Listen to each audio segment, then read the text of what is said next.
ओम सभी को सादर नमस्ते जी। आप सभी का स्वागत है हमारे यूट्यूब चैनल वैदिक धर्म पर। और हम पढ़ रहे हैं शुद्ध वाल्मीकि रामायण, जिसके अंदर अयोध्या कांड चल रहा है। और अयोध्या कांड के अंदर जो सर्ग आज हम पढ़ेंगे, सर्ग 75 और 76वां सर्ग हम पढ़ेंगे, जिसके अंदर भरत की प्रार्थना, पुनः प्रार्थना जो है भरत की द्वारा श्री राम से की जाती है कि आप जो है वापस लौट चलिए और राज्य का संचालन कीजिए, आप राज्य पद हुइए। तो यहाँ पूरा का पूरा वृत्तांत समझने को मिलेगा। पुनः जो है याचना की जाती है। और आगे सर्ग जो हम पढ़ेंगे 76वें सर्ग के अंदर, उसमें देखने को मिलेगा हमें श्री राम के द्वारा जो है प्रत्युत्तर जो है दिया जाता है, किस प्रकार से भरत को समझाया जाता है। उस पूरे के पूरे प्रकरण को ध्यानपूर्वक पढ़ेंगे। और पूर्वी कक्षा में हमने पढ़ा था कि श्री राम जो है अपने जो पिताजी के द्वारा दिए हुए उनके उपदेश थे, उनके आदेश था, जो भी उनकी आज्ञा थी उसका पालन करते हुए भरत को समझाया जाता है कि भाई पिता ने जो है आपको अधिकार दिया है, आपको उत्तरदायित्व जो है सौंपा है राज्य का, आप जो है राज्य का संचालन करें, आप राजा बने, आप राज्य राजा की शपथ लें, आप अपने कर्म को समझें। और मुझे जो है पिताजी के द्वारा आदेश दिया गया था कि आप 14 वर्ष जो है आपको वन में रहना है, तो मैं उस प्रतिज्ञा को जो है पूर्ण करूँगा। मैं 14 वर्षों तक जो है वन के अंदर विचरण करूँगा। और आपको जो है पिता के जो बातें हैं हम दोनों को माननी चाहिए। जो आपके पिताजी के द्वारा आपके लिए आदेश किया गया, आप उसको पूर्ण कीजिए। आप अयोध्या नगरी जाइए और जाकर जो है आप राज्य का संचालन कीजिए, ठीक प्रकार से प्रजा का पालन पोषण करिए और राज्य के जो है उन्नति प्रगति करिए, अपनी उन्नति प्रगति करिए, परिवार को जो है आप संभालिए। मैं यहाँ पर जो है अपने पिताजी के द्वारा जो आज्ञा दी गई है, मैं उसको 14 वर्षों तक जो है वन में मुझे अपना जीवन व्यतीत करना है, तो मैं 14 वर्षों तक जो है अपने जीवन को व्यतीत करूँगा। तो ये पूरा का पूरा प्रकरण हमने जो है पूर्वी कक्षा हमने पढ़ा था। और ये बहुत ही महत्वपूर्ण कक्षा है। इससे आप जितने भी लोग चैनल से जुड़े हुए हैं, चैनल को सब्सक्राइब अवश्य कर लें, वीडियो को लाइक कर दें। कोई शंका है कमेंट बॉक्स में आप लिख सकते हैं। हम शुद्ध वाल्मीकि रामायण पढ़ रहे हैं, जिसके अंदर कुछ आक्षेप लोगों के द्वारा गलत तरीके से वाल्मीकि रामायण में प्रस्तुत कर दिए गए हैं, समझा दिए जाते हैं लोगों को। उनके अंदर कूट कूट कर गलत तरीके से उनके मस्तिष्क को खराब करने के लिए लोगों के द्वारा भ्रमित जो है कर दिया जाता है कि श्री राम ने ये किया था, जो है वाल्मीकि रामायण में ये पात्रों की ये रोल रहे हैं, उन्होंने ये गलत कार्य कर दिए। तो बहुत सारी बातें उनके जीवन से जुड़ी हुई हैं। श्री राम का जो है चरित्र कलंकित करने का कार्य लोगों के द्वारा किया गया है। तो यहाँ पर हम शुद्ध वाल्मीकि रामायण पढ़ रहे हैं, जिसके अंदर जो घटना उनके जीवन से जुड़ी हुई है, जो जो कार्य उन्होंने अपने जीवन के अंदर किए थे, वही सारी की सारी घटनाओं को हम पढ़ रहे हैं। जो गलत है उसको यहाँ पर उसको संकेत भी कर दिया गया है, जो गलत है उसको हटा दिया गया है, क्योंकि शुद्ध क्या है और असत्य क्या है ये देखा गया है। शुद्ध वाल्मीकि रामायण महर्षि वाल्मीकि कृत जो वाल्मीकि रामायण उसको हम पढ़ रहे हैं। और जो अनुवाद विद्वानों के द्वारा किया गया उस अनुवाद को हम पढ़ रहे हैं। तो यहाँ पर पूरे के पूरे सत्य को हम जानने का प्रयास करेंगे। और जो और वाल्मीकि रामायणों के द्वारा जो छपी हैं और भी उनके अंदर कुछ ना कुछ हमें त्रुटियां देखने को मिलती हैं। बहुत सारे जो कहानी गपोड़े जो पौराणिक हैं उनके द्वारा कुछ ना कुछ ऐसी जीवन उनके प्रसंग जोड़ दिए गए, जैसे हनुमान जी के पूंछ लगा दी गई है और श्री राम के जीवन से जोड़ दिया गया। उन्होंने सीता जी का त्याग कर दिया था जब वो गर्भवती थी, उनकी अग्नि परीक्षा ली गई थी। और इस तरीके से जो है बहुत सारे जो है प्रसंग उनके जीवन से जोड़ दिए गए हैं कि श्री राम जो है शूद्रों पर अत्याचार करते थे, दलितों को परेशान किया करते थे। ये बहुत सारे आक्षेप जो हैं उनके जीवन से जोड़ दिए गए। और किस प्रकार से हमने पूरा बालकांड हमने पढ़ा, उसमें किसी प्रकार का उनके जीवन से जुड़ा हुआ कोई वृत्तांत, कोई भी हमें गलत तथ्य जो है हमको देखने को नहीं मिला कि भाई ये गलत तरीके से श्री राम ने अपने जीवन के अंदर किसी को परेशान किया, किसी के ऊपर जो है अत्याचार, दुराचार, व्यभिचार आदि किया, किसी ब्राह्मण को सताया, किसी क्षत्रिय पर आक्रमण करके जो है उसको उसके अपना दायित्व उस पर सौंप दिया। अनेकों प्रकार से जो भी षड्यंत्र होते ऐसा हमने कुछ भी देखने को मिला। न किसी शूद्र पे, न दलित पे, न किसी वनवासी पर जो अत्याचार किया गया श्री राम के द्वारा, वो भी हमको देखने को नहीं मिला। न किसी ब्राह्मण को तंग किया गया जो है श्री राम के द्वारा, न जो है शूद्र को किसी को तंग किया गया है। तो इस प्रकार का जो है गलत आक्षेप लोगों के समक्ष जो है प्रस्तुत कर दिया गया है कि भाई श्री राम ने ऐसे ऐसे कार्य किए थे। हम उसको शुद्ध तरीके से पढ़ने का प्रयत्न करेंगे और समझने का प्रयास करेंगे कि क्योंकि ऋषि दयानंद कहते हैं कि भाई मननशील है, जो मनन करना जानता है, जो बातों को सत्य असत्य का निर्णय करना जानता है, सत्य क्या सत्य क्या है, वही व्यक्ति, वही मनुष्य कहलाने योग्य है। अन्यथा जो कोई अनाधुंध एक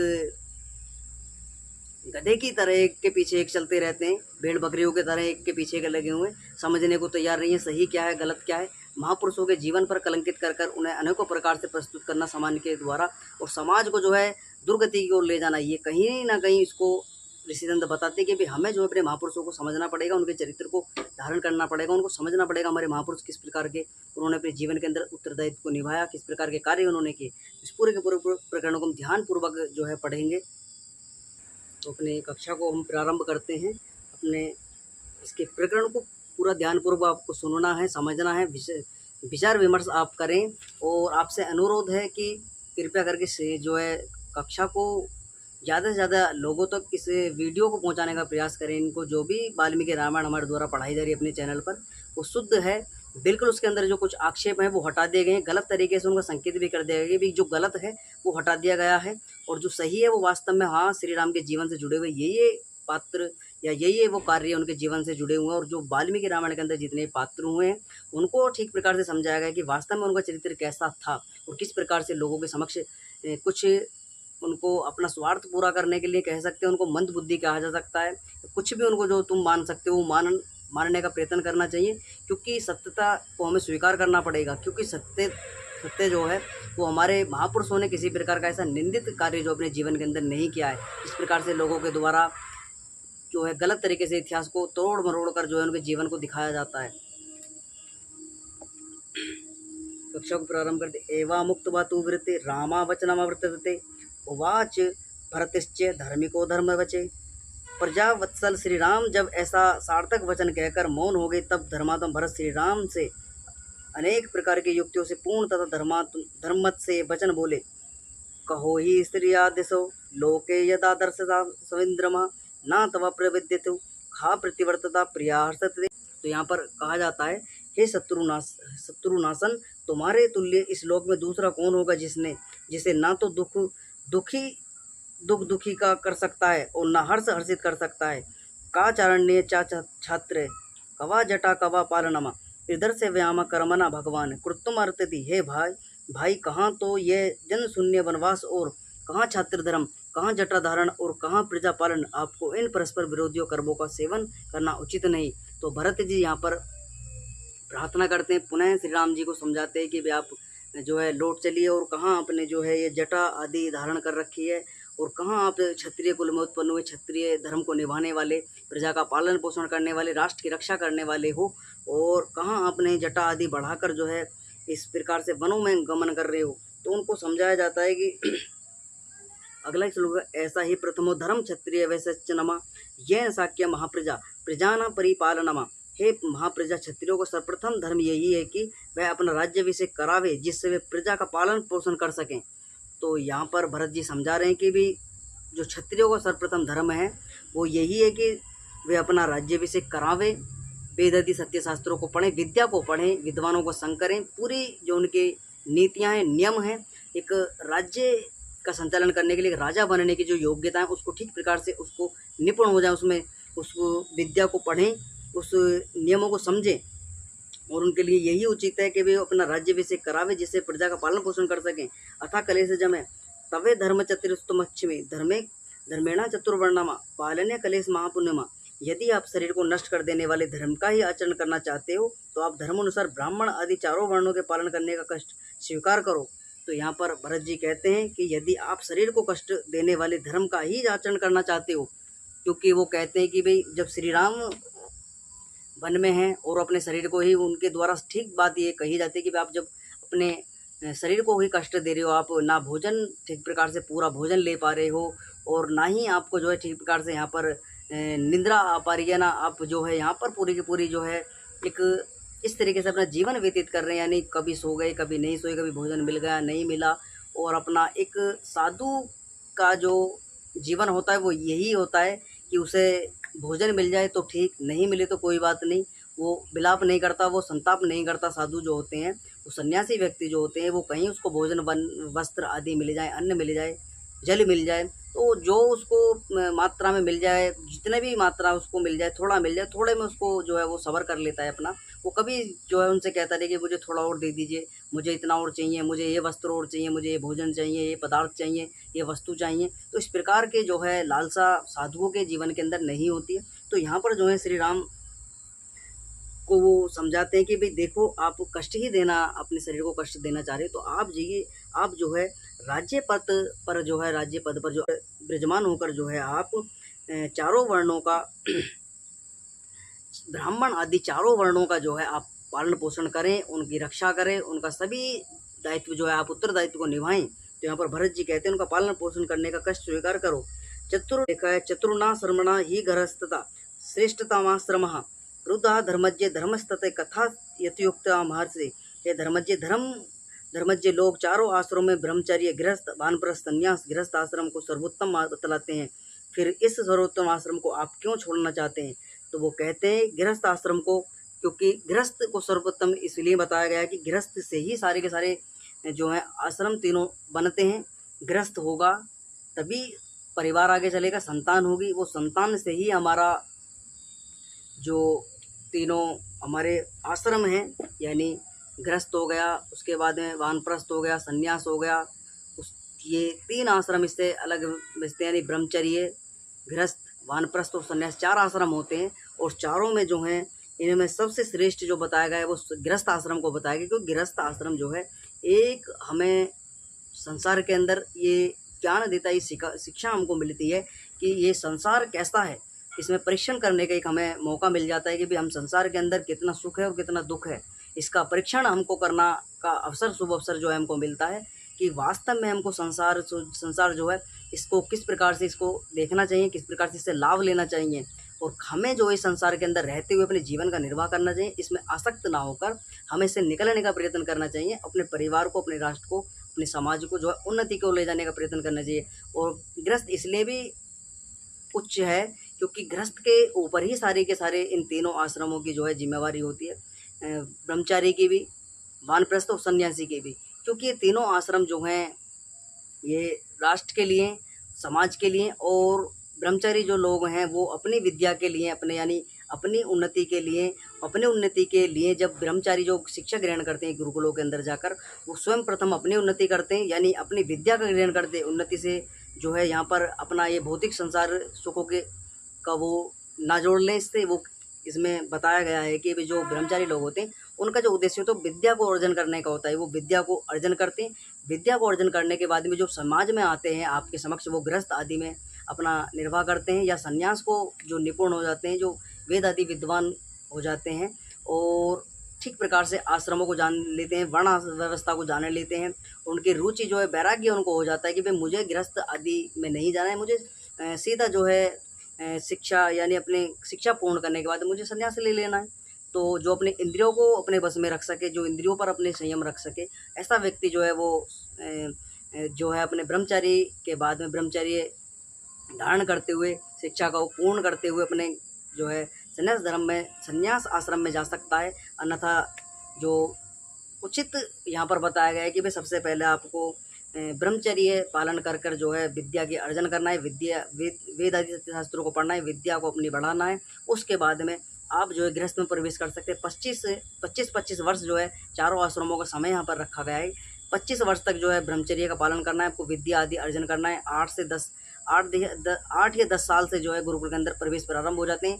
बालक जब 8 साल का होता है, 10 साल का होता है, उसका जो है गुरुकुल के अंदर प्रवेश आचार्य कुल में हो जाता है, और वहाँ से वो 25 वर्ष तक जब उसके युवा यानी उस युवक जब 25 वर्ष तक के युवावस्था में पहुँचता है तो वहाँ तक वो अपनी शिक्षा ग्रहण करता है।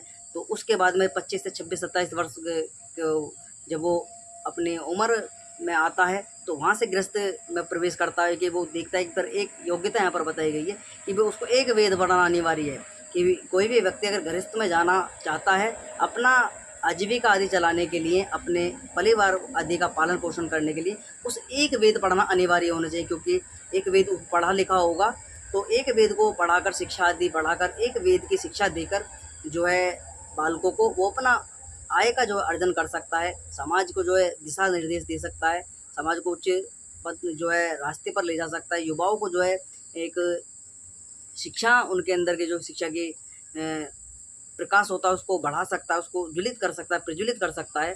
तो इस प्रकार से उसको कहा गया भी एक वेद पढ़ना अनिवार्य, तब जाकर आप गृहस्थ बसा सकते हो, नहीं तो आपको गृहस्थ में जाने का कोई अधिकार नहीं है। क्योंकि गृहस्थ में जाने का अधिकार उसी व्यक्ति को दिया गया है जो पढ़ा लिखा है, एक वेद का पढ़ा होना अनिवार्य है, और संतान उत्पत्ति के लिए गृहस्थ में जाया जाता है। यहाँ पर मौज मस्ती से और ये इधर उधर घूमना जो है, इधर अपने जीवन को नष्ट कर लेना, इधर उधर अपने भगेड़े में फंसकर तो यहाँ पर संतान की उत्पत्ति के लिए गृहस्थ बताया गया। जिसे संतान की उत्पत्ति करनी है, संतान उत्पत्ति करनी है, वंश को आगे बढ़ाना है, वो गृहस्थ में जा सकता है। यहाँ पर पाबंदी किसी पर नहीं लगाई गई, आप गृहस्थ में नहीं जा सकते, लेकिन ये इस पर दिशा निर्देश ये लगाए गए हैं कि भाई आपके अंदर योग्यता होनी चाहिए गृहस्थ में जाने के लिए। गृहस्थ के नियम पता होने चाहिए, क्या क्या नियम होते हैं, किस प्रकार से हम अपनी आजीविका आदि चला सकते हैं, गृहस्थ को किस प्रकार से हम जो है बढ़ा सकते हैं, चला सकते हैं, उसका पालन पोषण कर सकते हैं। तो आगे अपनी कक्षा पर आते ही वो ऋषि यहाँ पर जो है भरत जी कहते हैं कि आप चारों वर्णों का जो है आप जिम्मेवारी को संभालिए, आप जो है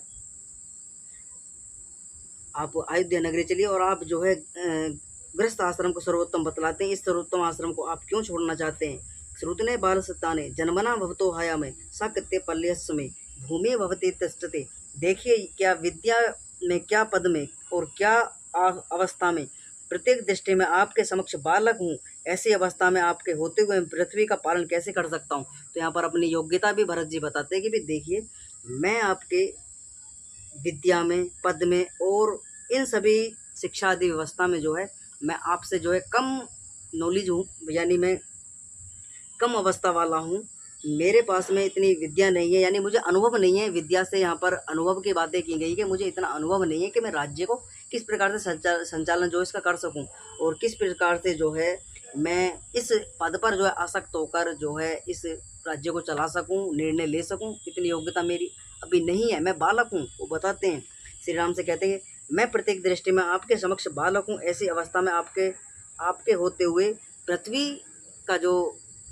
पृथ्वी का पालन कैसे कर सकता हूँ। तो यहाँ पर वो भरत जी कहते हैं, आगे लिखा है, इदा निखिलामा व्याग्रह राज्य पित्रमा कंठकमा अनुसदय सर्वे धर्म सब धर्मेक्षणा धर्मज्ञ सा बंधवे। अतः हे धर्मज्ञ, आप पिता के इस संपूर्ण उत्तम एवं निष्कंटक राज्य का अपने बंधु बांधवों सहित पालन कीजिए।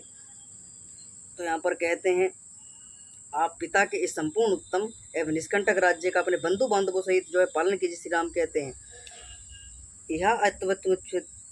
यह तविस्मना चंतु मंत्र बिना वक्तव्य कोविदा अभिषक्तता तमाम सभी भीरियो अयोध्या पालने व्रजा। मंत्रों के ज्ञाता वशिष्ठ आदि वैदिक मंत्रों से यही आपका राज्याभिषेक करें और आप अभिषिक्त होकर हम लोगों के साथ अयोध्या में राज्य करने के लिए चलें।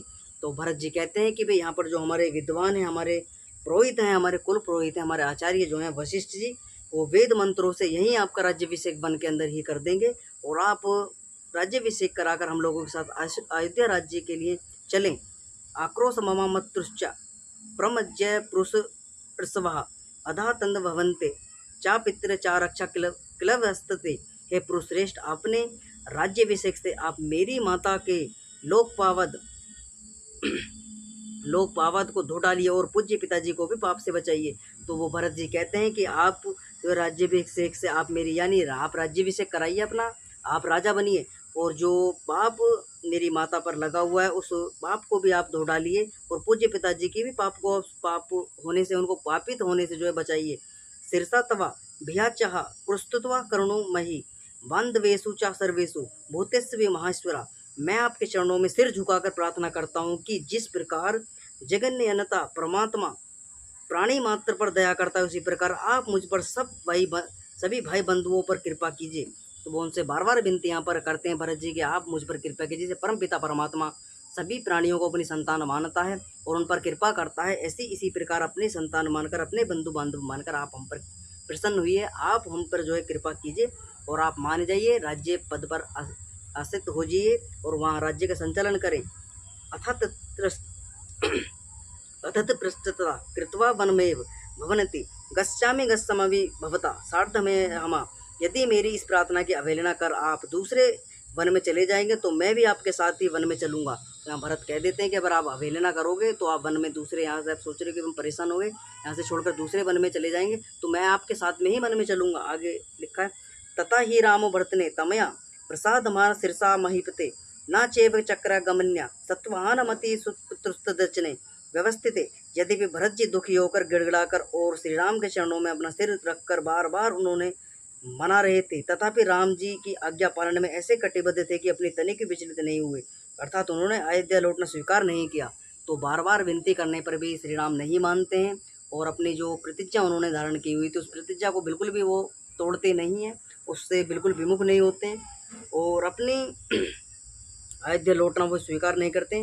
तदद्भुत सत्य मावच्य राघव समाजनो हर्ष मापव दुखित ना यतो ना मध्यमति दुखितो भवता स्थिर प्रतिज्ञा वेक्ष्य हर्षिते। जो लोग उस समय वहाँ उपस्थित थे वे सब श्री राम के अद्भुत विचार दृढ़ को देखकर एक ही साथ शोक और हर्ष में निमग्न हो गए। वे दुखी इसलिए थे कि राम अयोध्या नहीं लौट रहे और हर्षित इसलिए थे कि श्री राम जी पिताजी की आज्ञा पालन पर अटल हैं।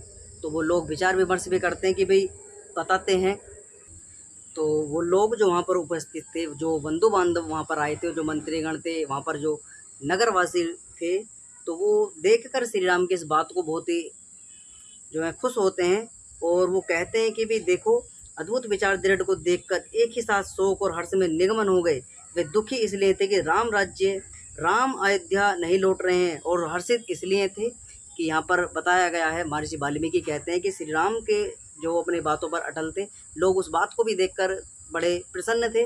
और दूसरी बात ये कहते हैं कि भाई हर्षित जो थे इसलिए थे क्योंकि श्री राम के जो पिताजी की बात उनके द्वारा उनको आज्ञा दी गई थी, उस आज्ञा पर वो दृढ़ थे, हट नहीं रही थे और वो राज्य नहीं जा रहे थे। इसलिए वो लोग दुखी भी थे कि वे राज्य को नहीं लौट रहे हैं और लेकिन वो खुश इसलिए थे कि भाई वो श्री राम जी जो हैं वो अपने पिता की आज्ञा पालन करने के लिए दृढ़बद्ध हैं, यानी अपने संकल्प को पूरा करेंगे।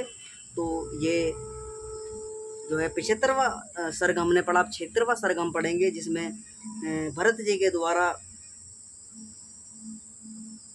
कुछ सवाल जो उनके द्वारा पूछे गए थे 26वें यानी उसमें 75वें सर्ग के अंदर उस सवालों का जवाब जो है यहाँ पर प्रति उत्तर जो है श्री राम के द्वारा दिया जाता है। उन उत्तर को यहाँ पर ध्यानपूर्वक आपको समझना है, किस प्रकार के उत्तर जो हैं दिए जाते हैं, किस प्रकार से भरत को समझाया जाता है। और वो कारण भी हम समझेंगे इस सर्ग के अंदर कि वो वचन भी उनको याद दिलाते हैं कि भाई भरत के लिए जो राज्य मांगा गया था के लिए, उन वचनों को भी वो बताते हैं कि भाई और मुझे वनवास क्यों मिला और तुम्हें राज्य क्यों मिला। तो कुछ वचन जो के द्वारा मांगे गए थे और जो राजा दशरथ के द्वारा उनको दिए गए थे, तो उन घटना को भी यहाँ पर पढ़ने का हम जो है समझेंगे, उन घटना को भी समझेंगे वो क्या कारण थे वहाँ पर जो भरत जी को यहाँ पर बताया जाता है। उस पूरे के पूरे प्रकरण को हम ध्यानपूर्वक पढ़ेंगे। आप जितने भी लोग चैनल से जुड़े हुए हैं, चैनल पर नए भी हैं, चैनल को सब्सक्राइब अवश्य कर लें, वीडियो को लाइक कर दें। कोई शंका आप कमेंट बॉक्स में आपने लिख सकते हैं। इस पूरे के पूरे प्रकरण को हम ध्यानपूर्वक समझेंगे। तो अगला श्लोक है पुनरेव गुरुवाण तथा भरत लक्ष्मण ग्रज पृथ्वीवाच तथे त्रिमादित्य विशेषकृतते। जब भरत जी ने पुनः कुछ कहना चाहा तब मानव समाज में सम्मानित लक्ष्मण के बड़े भाई श्री राम ने कहा, पुरा भ्राता पितेना सा मात्र ता सुमाधना माता महे सम्य स्रोसदी द्विजा शुल्क मातुत्तम। हे भाई, पिताजी ने जब आपकी माता के साथ विवाह किया था, तो वो बताते हैं भरत जी को, हे भाई, जब पिताजी ने राजा दशरथ ने आपकी माता कैकेयी से विवाह किया था, तो उस समय उन्होंने नाना जी से तुम्हारे नाना जी भरत जी के नाना जी से ये प्रतिज्ञा की थी कि कैकेयी के गर्भ से जो भी पुत्र उत्पन्न होगा वो राजा बनेगा। तो वो प्रतिज्ञा उन्होंने की थी कि जो भी कैकेयी के गर्भ से जो पुत्र उत्पन्न होगा वही राज्य शासन पर आसीन होगा। तो यहाँ पर उनके द्वारा बताया जाता है कि यही प्रतिज्ञा जो आपके द्वारा वचन जो पिताजी के द्वारा दिए गए थे आपके नाना जी को, वो उन वचनों को यहाँ पर जो है राजा दशरथ को वो माता कैकेयी आपकी याद दिलाती हैं कि ये वचन आपके द्वारा दिए गए थे। अगला श्लोक लिखा है, देवासुरे संग्रामे जन्य तवा प्रतिभा संप्रष्टतो ददो राजा ब्रह्मारदिते प्रभु। इसके अतिरिक्त एक और वचन जो उनके द्वारा दिया गया था, दो वचन वहाँ पर भी मांगे जाते हैं, जिसमें जब देवासुर संग्राम में राजा दशरथ जो है युद्ध में थे और युद्ध में जब पराजित हो जाते हैं, शत्रु से घिर जाते हैं, तो यहाँ पर एक प्रकरण आपको और सुनने को मिलेगा और बालकांड जब हम पढ़ रहे थे वहाँ पर भी सुनने को मिला था आपको। तो उसमें जो है क्या होता है, देवासुर संग्राम में राजा दशरथ जो हैं वहाँ पर अकेले पड़ जाते हैं और शत्रुओं का आक्रमण इतना हैवी होता है। जो कैकेयी हैं वो युद्ध की निपुण योद्धा थी, युद्ध लड़ा था उन्होंने, जो है ये बड़ी अच्छी कैकेयी के अंदर जो है हमको शिक्षा मिलती है, सुनने को मिलता है, जानकारी मिलती है कि उस समय पर स्त्रियां भी जो हैं पुरुषों के साथ में युद्ध में भाग लिया करती थी। तो वहाँ पर जब देवासुर संग्राम जब हो रहा था, जब असुरों से देवता लोगों का युद्ध चल रहा था, देवासुर संग्राम उसे कहा जाता है, देवता और दानवों के बीच में युद्ध, यानी जो ऐसे व्यक्ति हैं जो असुर टाइप के हैं, यानी दस्यु हैं, जो मांस खाते हैं, मद्य पीते हैं, लोगों को दुराचार व्यभिचार आदि करते हैं, परेशान करते हैं, हत्या कर देते हैं, चोरी डकैती कर लेते हैं, उन पर आक्रमण कर देते हैं। इस प्रकार का जो गुण जिनके अंदर होते हैं उनको दस्यु कहा जाता है। ऐसे असुर प्रवृत्ति के लोग जो थे, उन पर उनके बीच जो है युद्ध चल रहा था, तो वहाँ पर वो है जो है उन पर आक्रमण कर देते हैं और पराजय होने को होती है। तो राजा दशरथ को जो है वहाँ से देवासुर संग्राम में जब वहाँ युद्ध हो रहा था, तो बचाकर उनके प्राणों की रक्षा करते हुए केकई जी उनको युद्ध से निकाल कर ले जाती हैं। तो खुश होकर जो है राजा दशरथ उनसे कहते हैं कि भाई अब मैं आपकी जो है, आपने जो मेरे ऊपर कृतज्ञता की, आपने मेरे प्राण बचाए हैं, तो इसलिए आप जो 2 वर मांगना चाहें आप मांग सकती हैं। मैं आपको जो भी 2 वर आप मांगोगी, मैं उन्हें जो है आपको पूरा करूँगा। आपके वरों को मैं निश्चय जो है उन वरों का जो है, जो भी वरों के रूप में आपसे मांगा जाएगा, जो भी वस्तु सामग्री पदार्थ जो भी मांगा जाएगा, मैं आपको दूंगा। तो वहाँ पर तो जो है केकई जो है मना कर देती हैं, क्योंकि उनकी जो मंत्रा थी वो कह देती है कि मैं समय आने पर जो है मांग लूँगी। तो इस प्रकार से जो है वो वहाँ पर मना कर देती हैं। ठीक है, जो समय आएगा वो राजा दशरथ ठीक है। तो उन्हीं बातों को याद दिलाते हुए राजा दशरथ से जो है वो कई बाद में जब पता चलती है मंत्रा को कि भाई इस प्रकार से राज्य सिंहासन पर जो है श्री राम को जो है आसीक्त करने वाले हैं राजा दशरथ, तो वो जाकर उसको बता देती हैं सारी की सारी बातें कि भाई तेरे द्वारा जो वचन दिए गए थे और ये। लेकिन उसकी गलती क्या होती है मंत्रा के साथ, मंत्रा बड़ा चढ़ाकर बातों को बताती है। उसने वादा याद दिलाया, उसकी बातें जो थी वर जो याद दिलाए उसको, वो तो ठीक है, लेकिन उसके द्वारा मंत्रा के द्वारा बड़ा चढ़ाकर बातों को बता देगा भी तुझे नौकर बना लेंगे और तेरे बेटे को भी नौकर बना देगा राम, और इन पर अत्याचार करेगा और तुझे राज्य निकाला दे देंगे, और तू नौकरों की तरह अगर रखेंगे तो नौकरों के तरफ से कार्य करा करेंगे और तुझे जो है प्रताड़ना करेंगे। तो बहुत सारी बातें उसके मस्तिष्क के अंदर भर दी जाती हैं। तो ये यहाँ पर अब ये बातें कौन समझा रहे, श्री राम जो है भरत को बता रहे हैं कि भाई ये क्या क्या कारण हुआ और किस कारण जो है तुमको राजा बनाया जा रहा है और मुझको वनवास दिया गया।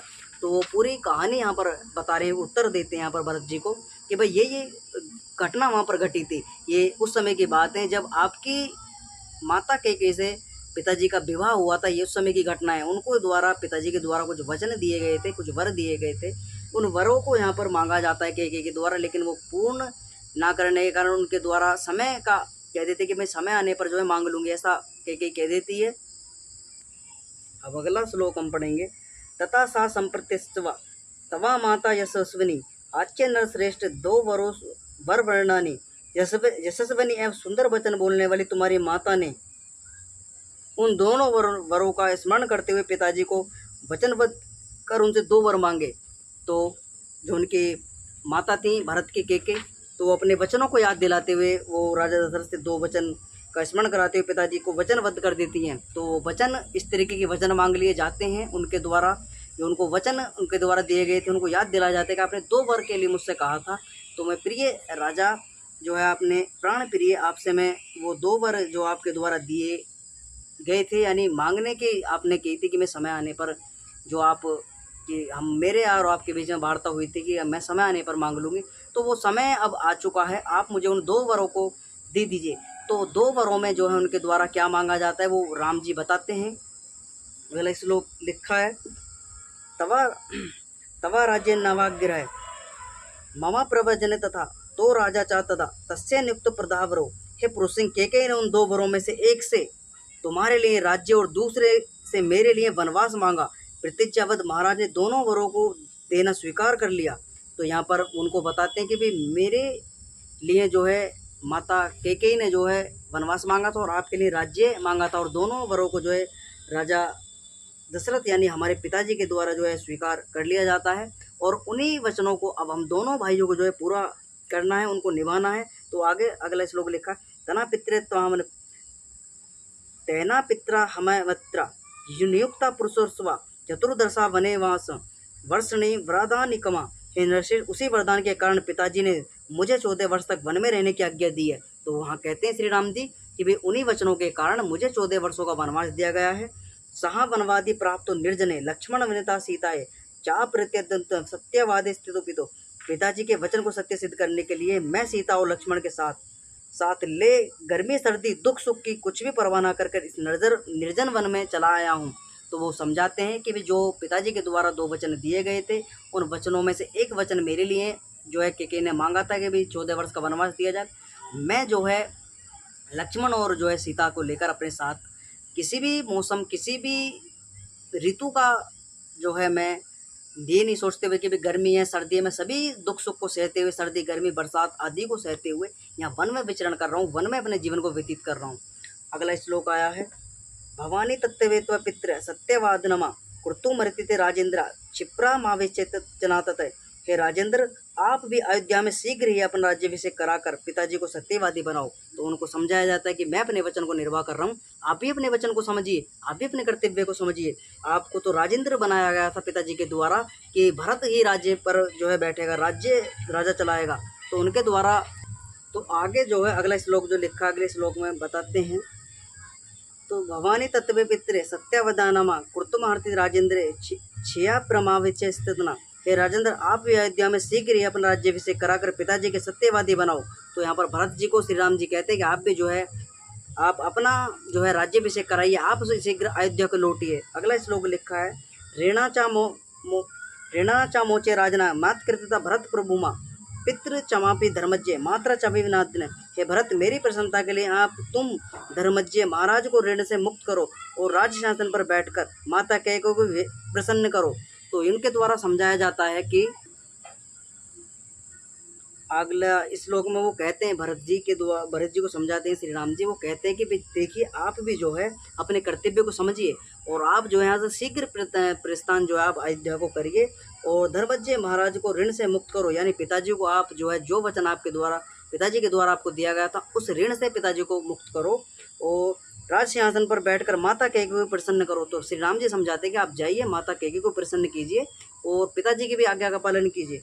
अगला श्लोक है, पुनानो नरका ध्यास्त पित्र त्र्याते सुता तस्माता पुत्र इते प्रोतक्ता पितृनापति सर्वते। पुत्र पिता का पुत्र दुखारूपी नरक से उद्धार करता है। तो वो कहते हैं कि भी देखो, पुत्र जो होता है वो पुत्र जो है पिता का पुत्र दुखी रूप, यानी उसके जो भी दुख संकट उसके अभाव जो उसके जीवन में किसी वस्तु का रह जाता है, किसी कार्य का रह जाता है, तो वो एक पुत्र जो होता है अपने पिता के उन कार्यों को पूर्ण करता है, उसकी इच्छाओं को पूर्ण करने वाला होता है, नरक से उसको उतारने वाला होता है, यानी स्वर्ग तक पहुंचाने वाला होता है। ऐसे कार्य जो है पुत्र के द्वारा किए जाते हैं, इसलिए उसे पुत्र कहते हैं क्योंकि वह पिता के सब प्रकार से रक्षा करता है। अयोध्या गच्छा भरत प्रकृति न निरुज्य शत्रु सहितो वीर सहा सर्वोदिजावतिवे। हे वीर भरत, तुम शत्रुघ्न और सब दिजातियों सहित अयोध्या को लौटो जाओ और प्रजा का पालन करते हुए उसे आनंदित करो। प्रवक्ष्य दंड कारण्य महाविलंबेन अव्यततु सहितो राजान वेदः लक्ष्मणाचाह। हे राजन, मैं भी सीता और लक्ष्मण को साथ ले अब शीघ्र दंड कारण्य वन में प्रवेश करूंगा। तब राजा भरत संवय नारायण वन्य मापी राजानाम गणमा गच्छा तवे पूर्वक्तवा संप्रष्टता षष्ठता महापी दंड कारण्य प्रवक्ष्यते। मैं हे भरत, तुम मनुष्यों के राजा बनो और मैं वनवासी पशु और राजा बनूंगा। यानी वहाँ पर कहा जाता है उनके द्वारा, श्री राम के द्वारा, आप मनुष्यों के राजा बने, वहाँ पर जाकर अयोध्या में प्रजा का पालन पोषण करें। वनवासी क्यों बोल रहे हैं, अपने वन और श्री राम कह रहे हैं मैं वनवासी और पशुओं का राजा बनूंगा, क्योंकि वनवासी से ये समझ लेना, ये नहीं समझ लेना कि वनवासी जो होते थे वो कोई ऐसे उल्टे सीधे जो दिखाते हैं ना, वो हल्लू लुल्लू करते फिरते हैं, ऐसे नहीं होते थे उस समय पर लोग। वनवासी उनको कहा जाता था जो वनों के अंदर निवास करने वाले व्यक्ति थे। जो हनुमान जी थे वो भी वनवासी थे, वो भी वन के अंदर वो भी वनों के अंदर रहा करते थे। तो ऐसे कोई हुला लाला हुलू लुलू करने वाली प्रजाति नहीं थी वहाँ उस समय पर। जो यहाँ पर दिखाया गया, श्री राम कहते हैं कि जो वनों के अंदर रहने वाले निवासी हैं, वनों के अंदर रहने वाले व्यक्ति हैं, उनका मैं राजा होकर यहाँ पर विचरण करूँगा और जो पशु पक्षी जीव जंतु आते हैं इनकी सबकी रक्षा करने का कार्य मैं अपना लूँगा, क्योंकि मैं 14 वर्षों तक यहाँ पर जंगल में रहूँगा, वनों में रहूँगा। जो यहाँ पर मुझे मनुष्य समुदाय मिलेगा उन सबकी इसी प्रकार से रक्षा कार्य मेरे जिम्मे में है, मैं उनकी रक्षा करूँगा। पशु पक्षी जीव जंतु आदियों के कोई शिकारी आदियों से उनकी भी रक्षा मैं करूँगा। तो यहाँ पर अपनी जिम्मेवारी को यहाँ पर श्री राम समझते हैं। भरत को उसकी जिम्मेदारी समझाई जाती है कि आप अयोध्या लौट जाइए, आप अपने पिताजी के द्वारा जो आज्ञा दी गई उस आज्ञा का पालन कीजिए, पिताजी के द्वारा जो मुझे आज्ञा दी गई मैं उसका पालन कर रहा हूँ।